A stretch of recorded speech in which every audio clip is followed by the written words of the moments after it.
Hello, my name is Caroline-Isabelle Caron. I'm in the history department. One of the things we can think about when we think about the past and we think about identity is how the identity of any given people is imbued by lots of factors, including religion.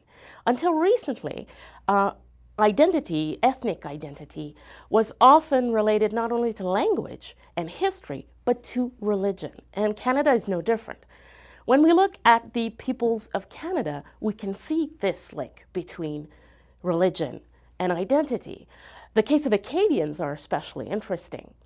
The Acadians are a French-speaking people of Canada, but they are not French Canadians. They don't descend from the same French immigrants as French Canadians from Quebec, for instance. They don't have the same dialect of French, and they don't reside where French Canadians reside. So Acadians today reside mostly in the Maritimes, so Prince Edward Island, Nova Scotia, and mostly New Brunswick. And again, they are not French Canadians, they're just Canadians who speak French. Those of you who have heard about Acadians probably know that they have been deported forcibly in 1755 by the British colonial authorities of Nova Scotia. Military organizations and soldiers just went along in the Maritimes, arrested all Acadians, put them in boats, and sent them to the 13 colonies. Between 8,000 and 10,000 Acadians were arrested and rounded up that way and put on boats sent to the 13 colonies. About a third of them died along the way. Now, what's interesting is that they didn't stay in the 13 colonies. Many of them came back. So the deportees came back after 1764, or maybe their children or grandchildren came back, the returnees as they're known, usually between, as I said, 1764 and 1810. But of course, it took a lot of time, a lot of decades to rebuild Acadian society. And basically, they achieved this around 1880. At that time, Acadian leaders, priests, lawyers, doctors, teachers, got together and decided that something needed to be done to consolidate the Acadian people. So they decided to try and create a renaissance of some sort. And in order for the Acadians to step up, to go to the level up, they needed to go from people to nation. In 1881 and 1884, they got together, these leaders, at the Acadian National Conventions. There were several of them, but the two first were in 81 and 84. And these delegates got together and tried to decide on the four symbols that would consolidate the Acadian nation.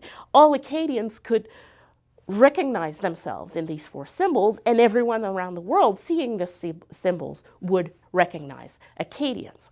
So in 1881, the first convention, they decided on a patron saint and, of course, a national holiday on that patron saint's day, and that was Our Lady of the Assumption, which is one of the many names of the Virgin Mary.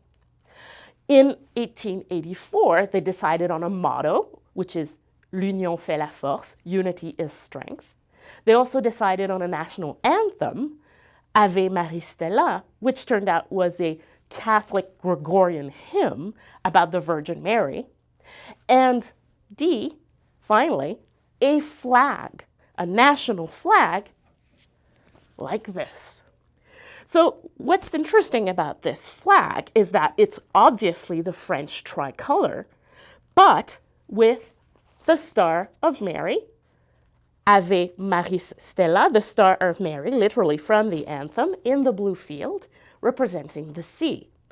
Now, what makes this flag particularly interesting is that the French flag is a revolutionary flag.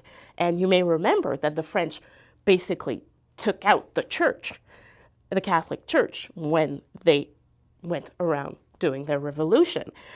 So the Acadians wanted to re-Christianize the revolutionary flag, and they did that by putting the Star of Mary on it. So what can we deduce about the place of religion in Acadian identity with these four symbols? Well, clearly religion is a huge part of Acadian identity in the 1880s. Their patron saint is the person they chose to represent them. That's certainly Catholic. The anthem, Ave Maria Stella, is a Gregorian Catholic hymn, and their flag is a re-Christianized revolutionary flag. So they focus on unity, they focus on their link to France and to the French language, but they obviously also focus a lot on the Catholic religion. To be an Acadian in the Maritimes in the 1880s is to be a French-speaking Catholic.